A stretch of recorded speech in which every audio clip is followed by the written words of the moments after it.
What's going on, everybody? Welcome back to the channel. So today is going to be an updated wheeler walk around video of my Jeep and also my entry into the 24-hour hell and back wildcard challenge.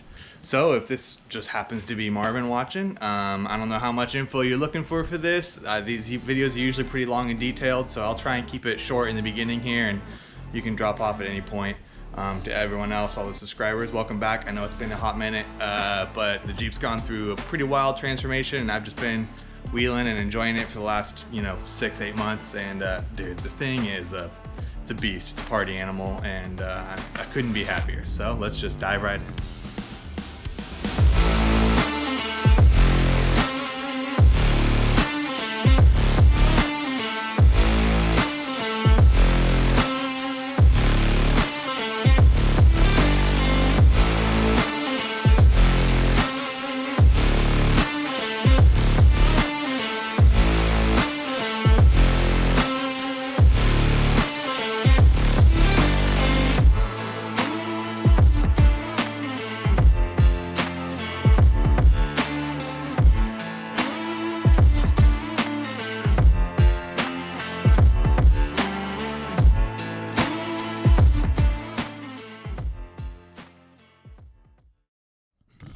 Alright, so to start, my name's Chris Frazier. I have a small YouTube channel, Backyard Beaters, and this is my 93 Jeep ZJ.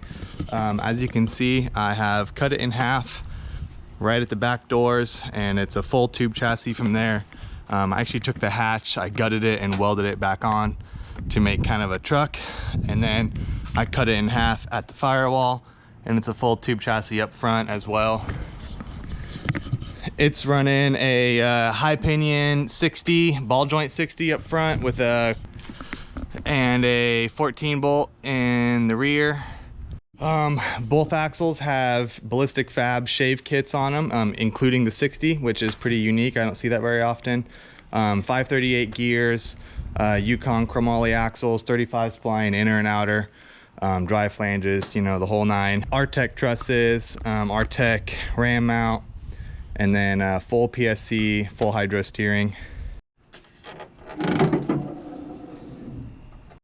As you can see, it has a 5.3 LS engine that I fully rebuilt, and it's got a GM NV3500 5-speed transmission. So I am running a man pedal and a clutch, and I'm shifting gears in there, which you might think is bad for a rock crawler, but it's paired with an Atlas 4-speed transfer case. So I've got lots and lots of gear options and gear reductions, and this thing rock crawls like an absolute dream. But it also has the gearing and power to go fast and play in the sand if I want to, or the snow, We live in the Pacific Northwest around here, so there's lots and lots of snow wheeling, lots of slick rock bouncing. I mean, the Pacific Northwest is pretty famous for all of our, Toyotas and rock bouncing that they do, but I'm just trying to put the Jeeps on the map a little bit, and we like to party around here too, As for the suspension, it's on 14-inch 2.5 Fox Performance Series coilovers in the front with locked 2.0 bump stops, and then 2.5 16-inch Performance Series Fox coilovers in the rear. These ones have the DSC adjusters, more locked bumps, and a TK1 Racing sway bar. It's triangulated 4-link front and rear, so it handles absolutely amazing. I mean, when we go to the dunes, I can blitz whoops all day, keep up with the side-by-sides. It's really rad to have a rig that kind of does everything you pointed at.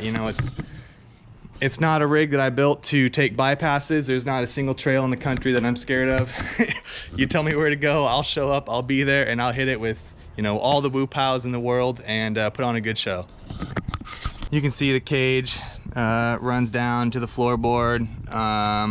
Really solid cage, lots of triangulation, door bars in the rear. It all lands on the rock sliders that are tied into the frame, and then both front frame sections are tied into the rock sliders. The back half is kind of the crown jewel of the whole thing. I think that's what makes this rig really unique.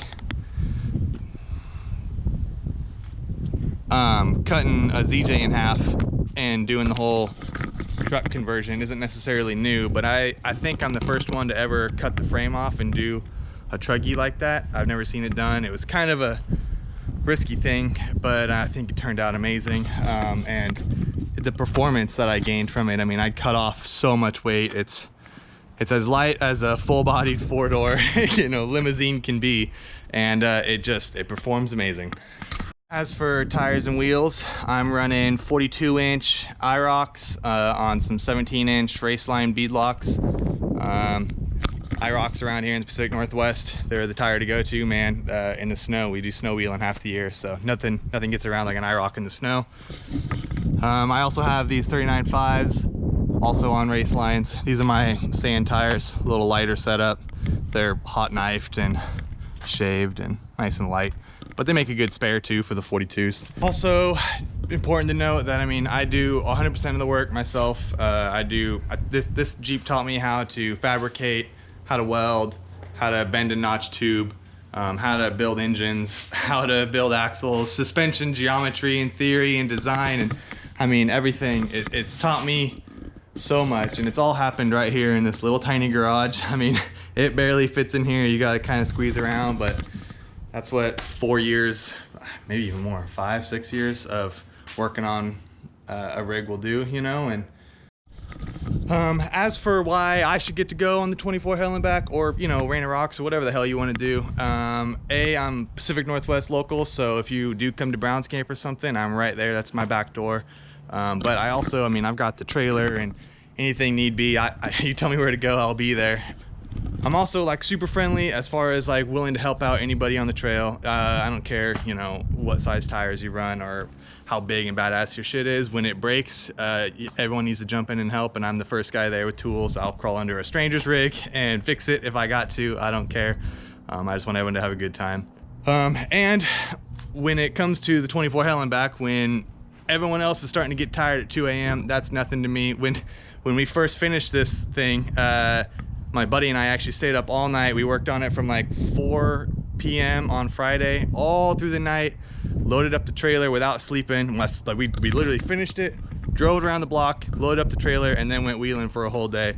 I was up for like, I don't know, 39, 40 hours that day, and smiling the whole time. I mean, this is what I love. This is what I love to do, and I would love to be able to share that with more people on the internet and meet some new wheeling friends across the country, and just explore some new places. You know, I'm dying to see what this thing does outside of the Pacific Northwest. So give me a reason to come.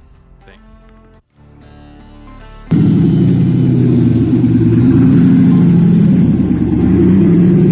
There you go, right there.